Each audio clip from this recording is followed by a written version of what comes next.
Welcome to Immigration Info, your ultimate hub for all things immigration. Looking for visa tips, country guides, and the latest immigration updates?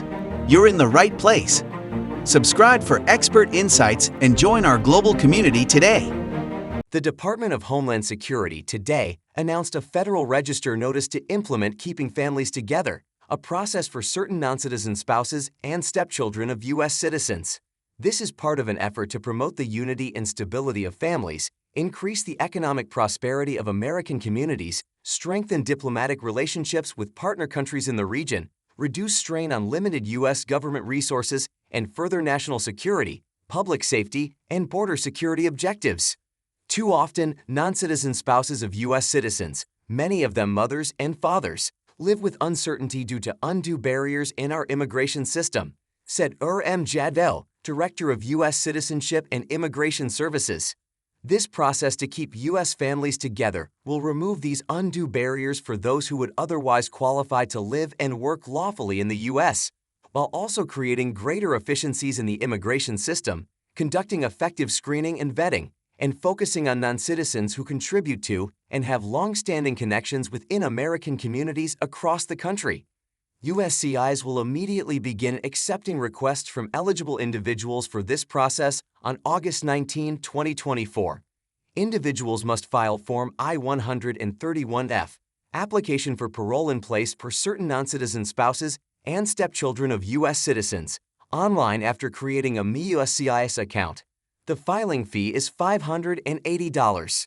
Fee waiver requests for Form I-131F will not be accepted. In order to be eligible for consideration, non-citizen spouses of U.S. citizens must be present in the United States without admission or parole.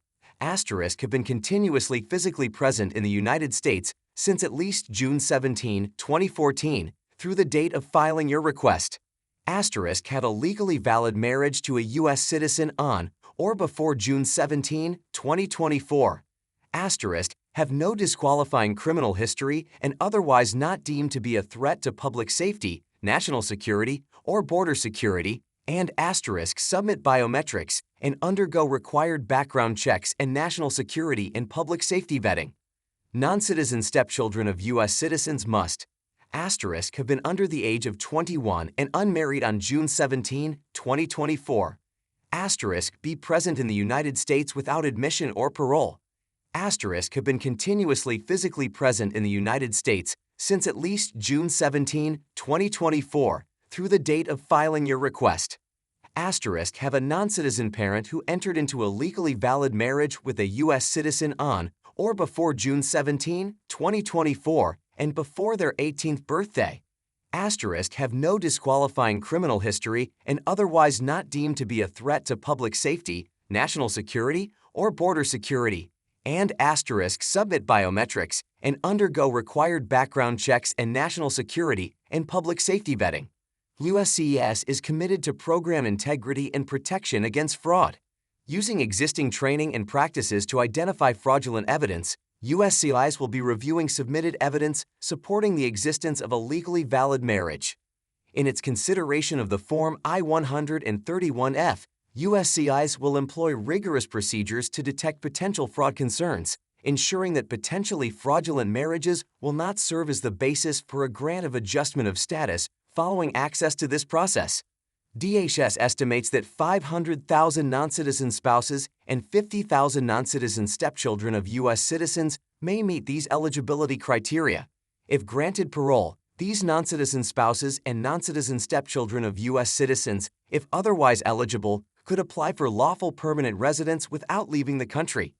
Keeping families together is consistent with long-standing, congressionally supported policies, including a similar process for family members of certain U.S. military personnel and veterans.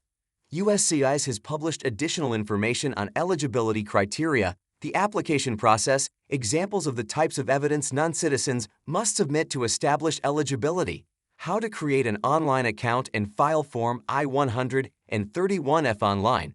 For more information on USCIS and its programs, please visit usis.gov.